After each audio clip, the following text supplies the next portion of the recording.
Okay, friends, it's your sister. Friends, I'm just out here in these Hawaiian streets taking advantage of a flight that I booked a year ago tomorrow.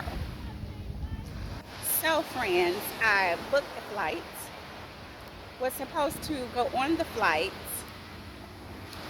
February 6th of 2025, and for various on my nerves reasons, I did not go. That said, you could get a credit, a flight credit, friends. But the thing about the flight credit is you've got to use it within the year. So I have been for the past year lying to myself and telling myself I had until February to use that flight credit. Luckily, blessedly, by the grace of God, I called yesterday to see, how did I need to initiate whatever I needed to initiate to use my flight credit that was expiring in February. And they kindly told me, honey, sister, Wahine, they told me, honey, you better go ahead and use this thing. Look at that. First Black Sand Beach. They told me, honey, you got to use that. We don't suggest that you wait until Sunday to use it because of something she was telling me. Sunday was irrelevant. Honey, I have a whole church that the Lord has put me responsible for, so Sunday wasn't going to work.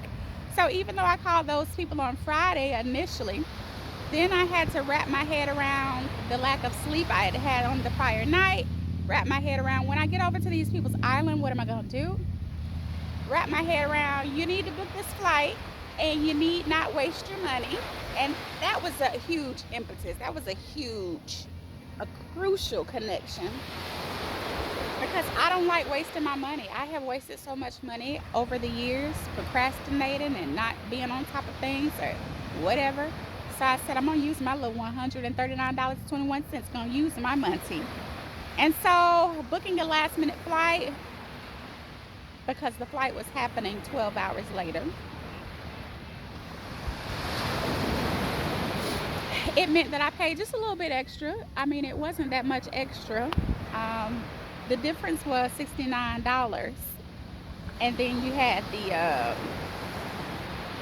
airport taxes and stuff. So, went on ahead and booked the little flight, went on ahead and set all my alarms. Set my alarm on the wrong phone because one of my phones is set to Eastern time. Set my alarm on the wrong phone. So I said, okay, set the alarm. Let's wake up at 6.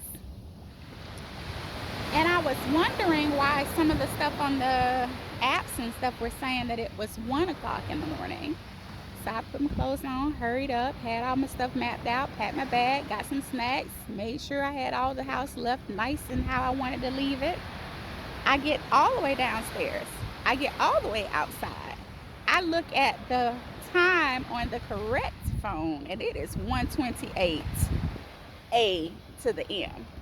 So I said, well, thank you for the dry run. At least all of my stuff is packed. So things were packed and I had to at that point just get back in the bed. It worked out because I had sprayed all this moisture and stuff on my hair to get my curls popping, and my hair was still wet, so I would have been out there in the breeze anyway with wet hair. So I'm glad that I did the dry run. So did that. At that point I was kind of ready. So here I am all these hours later. I'm about to walk down there because there's some shade, and in the shade I'm just going to chill out. I'm going to take my shoes off and I'm going to walk down there and relax, and then I'm going to go over to the Hilo grill and try to find myself some Daniel Fast appropriate grub until I wait to go to the volcano.